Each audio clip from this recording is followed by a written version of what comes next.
Good afternoon and welcome to Career Mobility with James Mcilvena in March. March 2025, James, here we are. How are you? I'm doing incredibly well. More to the point, how are you? It's been interesting and very testing times in Queensland of late. It certainly has. Yep, Cyclone Alfred blew through, and it has. It was. We are based on the south end of the Gold Coast, close to the northern New South Wales border, and yeah, we have had significant sort of issues. We're still out of power, so I'm actually coming from a friend's place, which is lovely that they can provide that sort of support and infrastructure for us. But yeah, look, it's really tested us, I think, on all levels. I think getting ready for it, it was quite stressful. The whole adrenal system was working really hard. Once it was over, it was then looking at, well, what damage are we looking at and how do we need to manage that moving forward? And then now it's just about let's get the power back on as soon as the services can. Have done a remarkable job in that area. There were 450,000 homes along the coast out at one point. So I think they're down to sort of in the lower than 50,000 now. So they've done an amazing job, Energex and so on in that area. So super grateful for all the, SES services and everybody that have really rallied and done such an amazing job to make sure that everyone's as safe as we can be. And now it's just about, clean up over the next weeks and months to make sure that everything's kind of back to a state of order and, looks somewhat sort of pretty on the acreage and so on. But that aside, no houses were damaged, thankfully. All of the things that have happened are really more flora and fauna, and they can be, get the chainsaw out, get those sorted over time, perhaps create a fire pit, who knows. So we'll see how we go. Yeah, brilliant.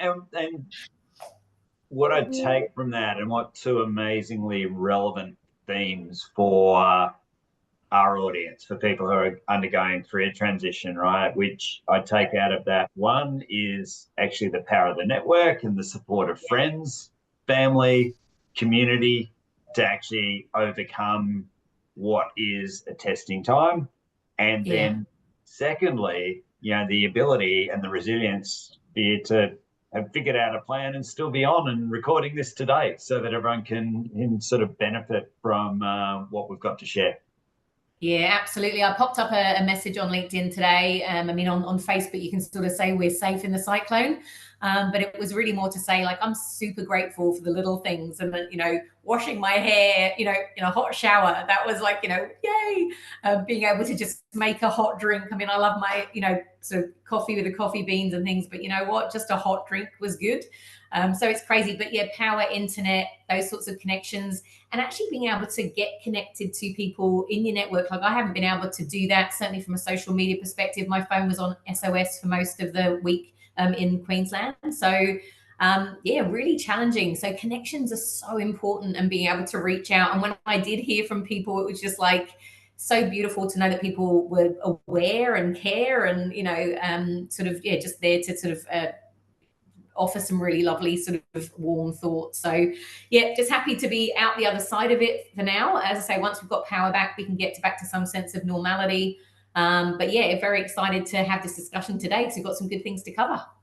Yeah, and look, pleased to hear you've had that support. And of course, on behalf of LHH, our thoughts go out to anyone who's been impacted, acknowledging that, while the services have been amazing, Energex has been amazing, our first responders are just angels, but there are still a fair few people going through pretty significant cleanup. So if anyone knows people are impacted or are tuning in, then we definitely, our thoughts are with you. I know there was a lot of scrambling to ensure we made sure that our own people were safe and cared for during this time. Yeah, absolutely. And, I'm actually in Brisbane at the moment and the rain's coming down. So it's like, certainly the floods have receded, which is great. And that's still an ongoing issue, potentially across the region as well. So it's just a sort of bit of a balancing act at the moment. But, there is a sense of normality, which is lovely. So, yeah, really appreciate the support, James. Thank you. Brilliant. All right. Sorry. As you can say. So, what should we let our audience know about today? I mean, I think there are a couple of massive themes in there. One around the power of networking, and the other around sort of the structure and the resilience required to Yeah. keep forward momentum. Absolutely. We're really lucky, I guess, to have a wonderful coach network who keep very close to what do our clients need.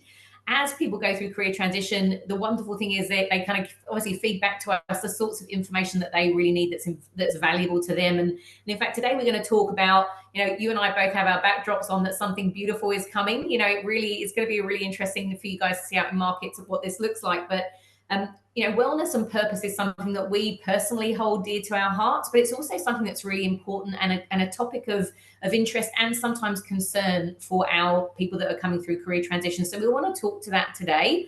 There are a few themes in this that people wanted us to dig into. And one of those was particularly about navigating the amount of work required during career transition. So I wondered if you could talk to that a little bit, James, give your view on what that looks like. I've written an article about my view on this, and I'll share that later, but I'd love to hear what your thoughts are. Yeah, look, absolutely. And I'll begin by saying we'll be able to share a lot more. Both of our backdrops talks about something beautiful is coming. This is referring to the fact that LHH as a business is going through a values proposition refresh, which really speaks to what we do, why we do it, and how important the human element is in everything we do. To answer your question, which is, the amount of work and what is critically important, and what do we see and know from all of the experiences for people who go through programs with LHH.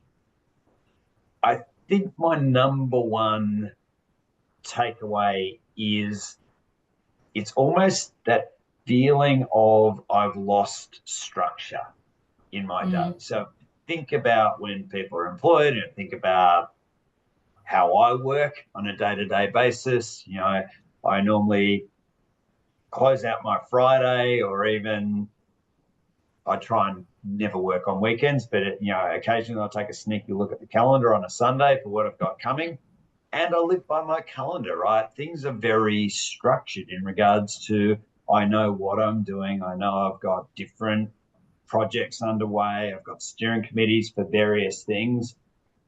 And the transition and the carryover of that into job search is no different, because best practice would always be to have a range of different things that you're looking at doing in order, and you might be at different phases. So it might be an earlier phase where you're actually going through values testing, you're having a discussion around determining where you're going to target your job search, or you might be talking about what upskilling or reskilling and doing some targeting there around what content I want to engage with.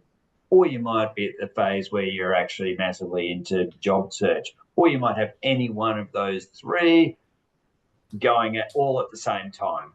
But my point is to keep some structure and to keep almost to think of them as separate pathways you might want to focus on and structure into your week. So there should always be an element of what am I doing when it comes to active job search, whether that be following up, continuing through, progressing existing applications or display of interest. Even if it's a proactive outreach to a potential employer, there might be a reskilling or upskilling component. So what am I doing to educate myself? Whether that is the type of information we make available on how to prepare and how to maximize your job search, or it might be skill acquisition. And so having that component to it, and then a networking component to it as well. And then finally, like making sure, as I do in my calendar every week, allowing some intentional time for some well-being, some downtime. Like, when am I going to the gym? When am I walking the dog? Because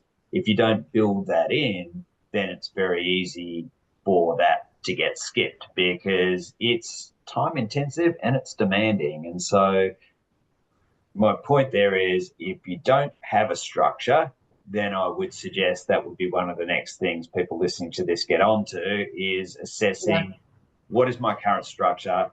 Have I clarified it enough? And if not, and it's not working for me, do I need to change something up in how I'm structuring my job search or how I'm structuring my transition journey? Yeah, absolutely. I will share in the notes at the end of this about the article that I wrote, which I tend to think of it. I think maybe it's been, being a triathlete and being on lots of bikes at various times.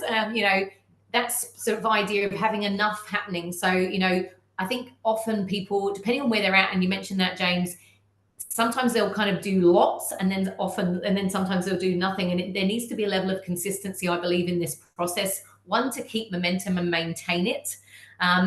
But also, as you quite rightly say, to look after yourself. So the idea is that depending on how high task oriented you are and how many things you want to juggle at once, my suggestion is 6 to 8 spokes in your wheel of your bike there.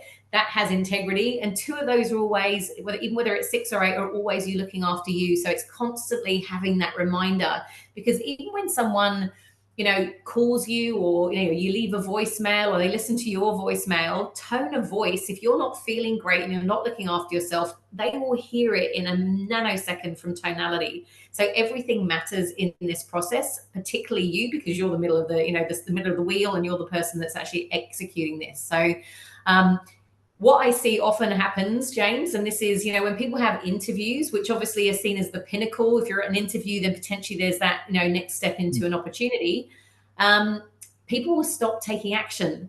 And it's almost the worst possible time to do that. It's like, don't stop taking action at that point, because what I've seen happen is people might have one, possibly even a couple of interviews, and then they wait to see what the outcome is, which makes sense. Totally get it. But then the wheel starts to lack integrity. And if those spokes aren't there, we know what happens to a wheel. It starts to buckle. And we don't want that to happen, because as your wheel buckles, your confidence goes down in that tire. And I never want to see someone have that experience. So I'll share that article, because I think it'll just give people a sense of, how can I structure this? How can I make my week look so that it works for me, that I have integrity with the number of activities that I'm doing, and I'm not overwhelming myself, but I'm looking after myself as well. So hopefully we can look after both wellness and purpose with your job search, with both of those. I think the other part of that, though, James, and you mentioned it, was kind of community and networking. And we in our programs have something called a job search work team, or executive job search work teams, depending on the level that someone is looking for a role, and we want to make sure they're peer-to-peer groups. I'd love you to give a bit of a context around those and why you think they're so beneficial. I can't rave about them enough, but I'd love to get your take on it. Yeah, for mine, TJ, they're one of the great differentiators, in that sense of community, that sense of belonging that people need. People can gain a huge amount from the interaction with their coach, but they can also gain a massive amount from people going through the same experience. The coach is a specialist. The coach has extensive experience in what to do next, and to listen, and then to be directive and to be supportive for an individual. But there's also incredible value from that sort of shared experience component. And that's what the job search work teams provide, whether they be the executive job search work teams or job search work teams. I'd encourage everyone to have a chat to your coach about whether it's the right option for you. It's not a compulsory thing people do as part of their transition with us, but it's one that I would highly encourage people to ensure that they've been investigated. And when it gets back to the networking, then the why. It's more than the shared experience. It's the shared networks. It's the tips and hints and advice. It's the, I didn't hear back from the latest application and I'm really frustrated. Well, I did this and that worked for me. Oh, maybe I'll try that. I haven't tried that in the past. It's new ideas and things to inspire and encourage, and it links back to where we finished that final thought around structure. And it reminds me of the story that's told in Jim Collins' books around Good to Great, where that consistency of effort is absolutely critical. And so in the book, he talks about 2 expeditions that are going to the North Pole, and one when the sun is shining and the weather's great, they max out and they do as long as what they possibly can in any given day. And they tire themselves out, and then they need to rest for longer. And then on the days where the weather's not good, they sort of, I'm not going to do anything today, i.e., waiting for a response on a job application, and they do nothing on that particular day, and they may make no forward progress. And then the other expedition has like a very strict regime, and they do 10 miles every day. Doesn't matter what's happening, doesn't matter how they're feeling, their objective is 10 miles every single day. And so the short conclusion of that story is that the group that does 10 miles every day is ultimately successful, makes their mission. The group that is fluctuating between huge walks and then no walks actually does not make it back successfully on that expedition. So that consistency of effort linked back to use of the tools and the network around you, and in particular connection to the job search work teams, I think are an incredibly powerful formula when it comes to feeling supported and to having success. Now, I know there were some internet issues during your fabulous story there, James. So I will just say in this session, if for any reason you don't hear that, go and grab that Good to Great book from Jim Collins, because you'll get those analogies. But I love that. It's absolutely true. It's, that consistency, rain or shine, even with when I think about training for triathlon, you just have to get out there. Like, you don't, you find a way because you have to. Like, if you want to be fit and ready for the day, you've got to do it. So love that story. I think it's brilliant. You mentioned there also about the ghosting as well, like that kind of when people don't hear from, how do you manage that? And again, it was a question from people in transition, like how do I manage rejections? How do I manage ghosting? Be in a community of people who are having those experiences and share ideas on the best, on different ways to handle that. Have conversations with recruiters, speak to them about what they're experiencing, and maybe, ask the questions of people that you have good relationships with. What are your thoughts, James? What else can people do when it comes to those sort of rejections and ghosting? How can they handle them? Or zero feedback? Yeah. Yeah, look, I think to start, the most important point I'm going to make here is around not taking it personally.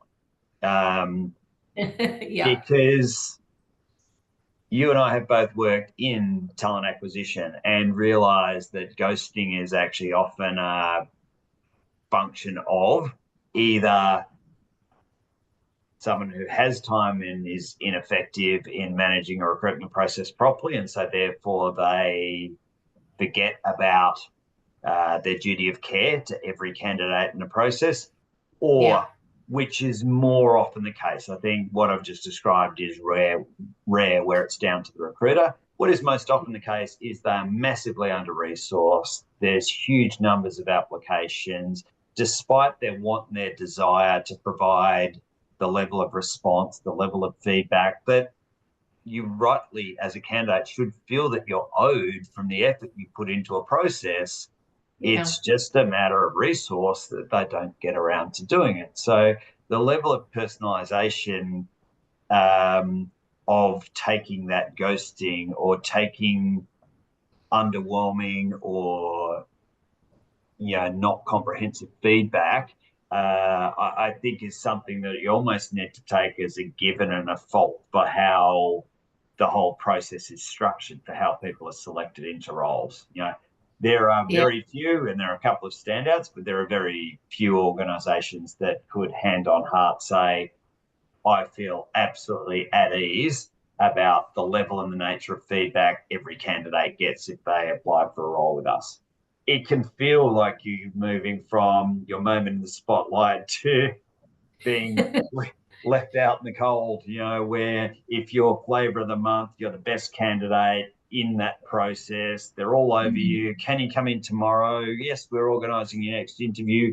Through to then you can't get that same person who was all over you to even pick up the phone 3 days later because they might be waiting on something or another role becomes a priority. So not personalised. The second thing, which is more practical than just advice not to personalise it, is actually don't accept it either.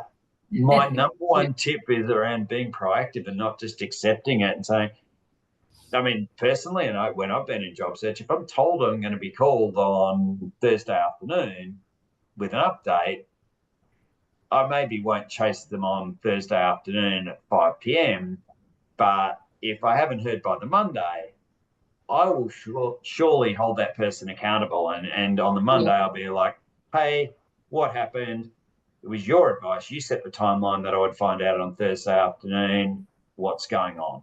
You know, Yeah. and I feel from the discussions I have that people are probably too passive when it comes to the expectation of what they're owed, because never underestimate, as we just talked about, with all that structure, the time, the effort, the intention that goes into a really good job application and process, whether that's Yeah. prep for submission of documentation, working through online application processes, prep for discussions, be they interviews or informal discussions. That time has a cost to you. That response then to not spend the extra minute, 2 minutes, 20 minutes crafting up a really well thought email explaining, I feel you owe me a little more when it comes to feedback rather than complete ghosting, is time very well spent. Doesn't fix it. Won't mean that every single time you'll get the response you need or are owed, Yeah. but it will help you get more responses. It's an interesting point as well, James. I think, one of the things I tend to think about in job search is, I mean, a lot of people have really great skills in their work life that lend themselves really well to the job search process. And I kind of feel that it says a lot about who you are as a professional when you actually do hold people accountable, because it's like, if they've agreed a time, things could have happened, and that does definitely happen for sure. But equally, if you don't, like you say, if you do all that work and don't follow up, it's, you've made the investment, you deserve some feedback. So absolutely, you need to make sure you know when you ought to receive it, when they think you can. So have that as a very clear, date and time. But then also, yeah, make sure you follow up afterwards, because there's an agreement there, and if it's not fulfilled, there needs to be a reason for that, and it needs to be addressed. Yeah, and final point from me on this, because like I hold my hand up as knowing that I've been personally accountable at times for having, with the best possible intention, Yeah. have made a commitment that at the time I thought I could meet, and Yeah. for a variety of circumstances haven't had to. The point here is I have never, ever once begrudged someone doing that follow up and Yeah. asking for the accountability, right? For whatever Totally. reason that I haven't been able to deliver on it, never once have I begrudged someone following me up. Yeah, no, I actually appreciate it. I mean, it shows that it was important to them. Yeah, And absolutely, when we're juggling lots of different things, but I want to get back to everybody. But if I do drop a ball, let me know, because then I'll yeah. pick it up and I'll sort that out. But yeah, And it's maybe yeah, it's and good. maybe you're onto it. Like it's just that subtle shift of I'm actually not annoying them in it. Like I'm doing them a favor by Yeah, bringing it back to their attention, because they will probably at some point, speaking personally, yeah, realize that, yeah, oh my goodness, I dropped the ball on that. I feel terrible. yeah, You're doing the individual a favor by yeah, actually reminding them of their obligations, and you can only hope that that individual will honor the fact yeah. that they've made a commitment. I love that. I think it's a really great reframe, because yeah, I really appreciate when someone does do that for me. If I've said something and I can't for whatever reason fulfill on it, cyclones permitting, then you want people to say, hey, that was due last week. Could you please get it to me? Or no, you had some stuff. When will you get onto that? We all want that. So thank you so much for that. One last thing I wanted to cover, obviously people always want feedback from people that, are in transition. Like I know there's one thing that we're bringing out in terms of new sort of videos and things like that, sort of to capture, and we're already doing that, but there's new success stories coming and new sort of, examples, I guess, of people who've been through career transition. Can you just talk a little bit to that for me as well, James? Yeah, look, absolutely. So everyone who has access to our Career Studio platform, which has range of assets, but we're actually starting to, because we realize that people actually want, even if it's just, it's almost like the positive affirmation thing, the ability to actually hear a story about a successful transition and hear and say, hey, what were they doing? Even if it's just confirming that what they did are the same things that you're building into your structure, and it's probably then just a matter of time and confirmation that you're on the right track, which can be uplifting. So we're incorporating into that Career Studio resource a range of those success stories, and people can pick different success stories based on an industry that might be relevant to them, a role type that might be relevant to them, up to and including ICO product, which is the product we have for C-suite executives in transition. And so we even have ICO journey stories, and we're producing more of those. Not everyone's is